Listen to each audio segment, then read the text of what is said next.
frente a isso. Um próximo tema dentro do cenário internacional foram as eleições que aconteceram no Equador, que teve a reeleição do presidente Daniel Noboa, com cerca de 55% dos votos. A opositora Luísa Gonzalez, que é tomada como a candidata de esquerda, contesta esse resultado, porque no primeiro turno a diferença foi bem menor do que a do segundo turno. Beleza? Os primeiros pontos. Além disso, Noboa tem como proposta principal sufocar o narcotráfico do país. Pois é, Hudson, quais são as suas impressões sobre as eleições que ocorreram no Equador? Bom, sobre as eleições, está sendo muita coincidência ultimamente. Parece que todas as eleições estão sendo investigadas, estão sendo faladas de forma fraudulenta, como, por exemplo, teve na Venezuela, teve em El Salvador. Está sempre tendo vários questionamentos sobre eleições. Teve nos Estados Unidos, no Brasil, enfim. Está parecendo muito comum aqui na América Latina. Mas o Equador em si, ele passa por um problema muito forte em relação ao controle do narcotráfico. Saiu uma matéria na imprensa equatoriana, sobre que 70% do escoamento de cocaína do mundo sai dos portos do Equador. E que a maioria desse escoamento eles têm um destino Austrália, Europa e Estados Unidos.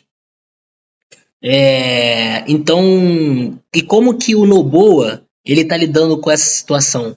Segundo o Noboa, ele fala que a principal forma de você acabar com o tráfico é você alterar a demanda. O que importa é realmente alterar a demanda. Porque o que acontece? Inclusive o seu secretário de segurança, o Charles Yacht, ele tem uma fala que ele falou na imprensa. A cadeia que termina em diversão no Reino Unido envolve muita violência no Equador. Ceifa muitas mortes aqui no Equador.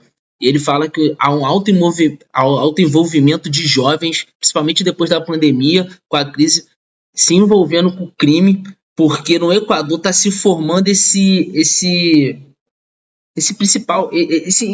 indústria mesmo, essa indústria do narcotráfico, ela está se fixando muito no Equador. Não é à toa que o Equador está sendo o principal escoamento, né? Mais um ponto que eu queria colocar, Hudson, é que eu vi que esse Noboa, ele vem tentando uma aproximação do Donald Trump, não só do Donald Trump, como também do Bukele, que é o presidente de El Salvador, que ficou aí em notoriedade devido às grandes prisões do país, a construção de grandes prisões. Tanto é que o Trump também mandou alguns prisioneiros dos Estados Unidos para El Salvador.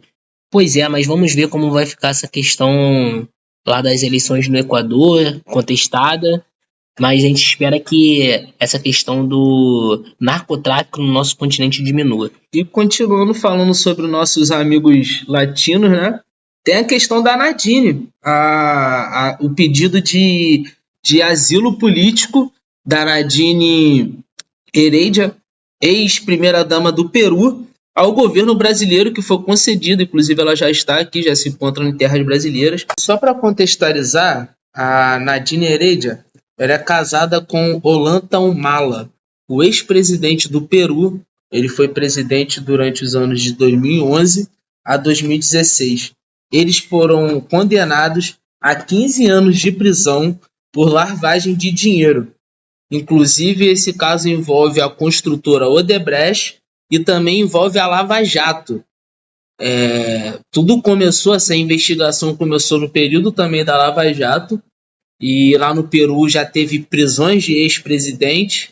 Inclusive também teve o Alan Garcia, ele se suicidou até por conta dessas investigações que envolvem a Odebrecht. Só para contextualizar para vocês, meus ouvintes, a Odebrecht ela está sendo investigada, agora o nome dela é Unamar, ela está sendo investigada por compra, por propina, por pagar os funcionários públicos, compra de juízes e funcionários públicos para ter licitação, ganho de licitações e obras públicas no Peru. E por conta disso tudo, desse desenvolvimento, dessa corrupção que teve a prisão dos ex-presidentes e também o Alan Garcia, que se suicidou.